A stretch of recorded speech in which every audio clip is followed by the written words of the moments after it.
Welcome to the Diary of the Pan African Preacher. There's an African proverb that says, peace is costly, but it is worth the price. The last time I conducted a series of Bible studies on the book of Revelation, someone in the congregation asked me a question that I initially brushed aside.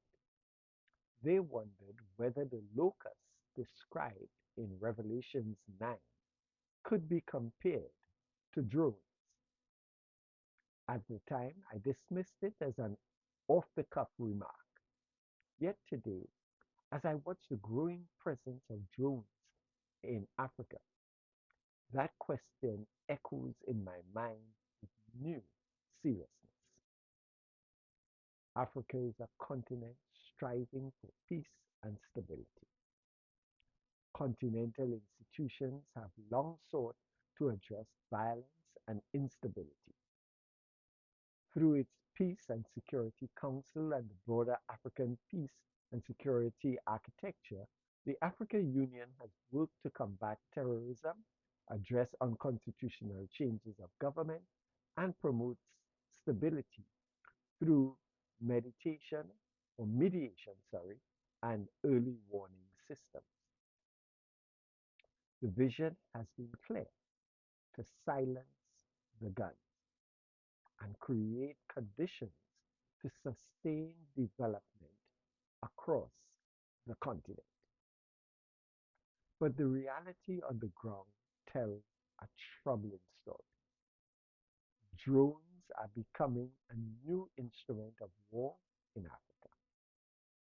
The first confirmed drone strike on the continent occurred on June 23rd, 2011, when a United States drone targeted a convoy carrying two senior Al Shabaab leaders near the Somali port city of Kismayo.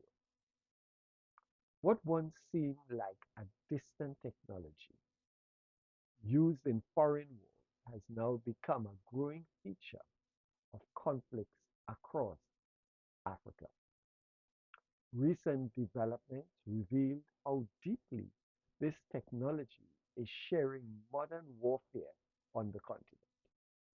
In the Eastern Democratic Republic of the Congo, airstrikes killed several people in the key city of Goma, an area controlled by the Rwanda-backed M23 militia.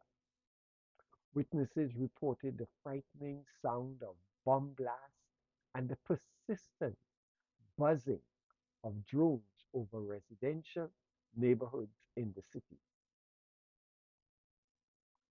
Sudan offers another sobering example. Since April 2023, the National Army and the Rapid Support Forces have been locked in a devastating war.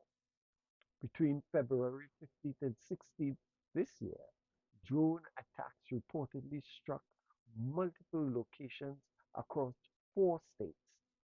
In North Cordova, a drone strike on the Al Safiya market reportedly killed 28 civilians and injured 13 others.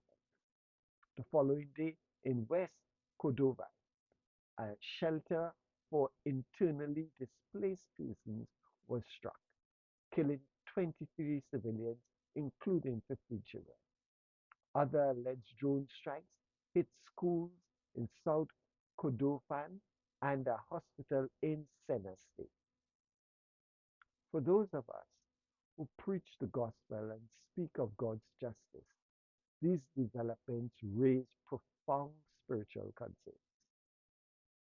Technology that hovers unseen above communities, delivering destruction from a distance, challenges our understanding of human accountability in warfare. It also deepens the suffering of ordinary Africans who already endure the burden of poverty, displacement, and political instability. As a Pan African preacher, I cannot ignore the moral question before us. Africa must not only silence the gun, it must also confront the new tools of war that threaten our future. The church, civil society, and African leaders must raise their voices, calling for wisdom, restraint, and a renewed commitment to peace. Only then can the continent resist becoming a testing ground for technologies of destruction and instead pursue the path of justice, reconciliation, and life. Ashe.